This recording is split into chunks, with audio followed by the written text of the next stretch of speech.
Welcome to this video on abortion under forensic law. This video provides an overview of the topic from a forensic perspective.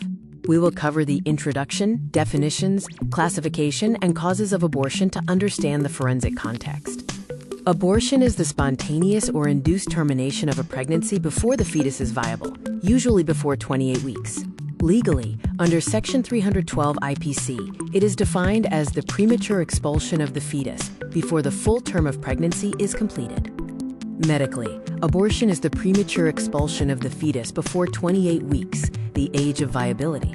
Pregnancy is generally 40 weeks or 280 days, but the physical existence of the fetus is approximately 266 days, following ovulation 14 days after LMP.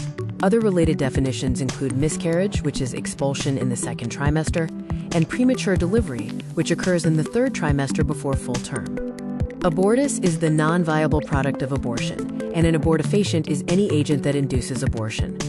Abortion is classified into two main types: natural or spontaneous, and artificial or induced. Spontaneous abortions include threatened, missed, inevitable, complete, incomplete, habitual, and septic abortions. Induced abortions are classified as either legal or justifiable, or illegal or criminal.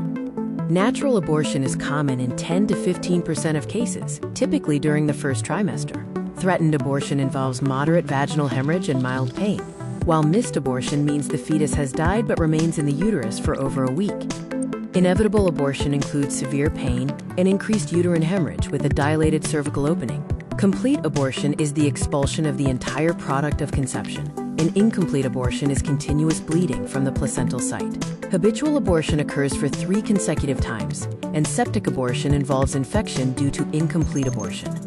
The causes of natural abortion are varied, including infections, diseases of the blood, endocrinal and anatomical abnormalities, and genetic abnormalities. External factors like trauma, poisoning, drug toxicity, and environmental factors can also contribute. Induced abortion is divided into 2 types: legal abortion and illegal abortion. Thank you for watching this video.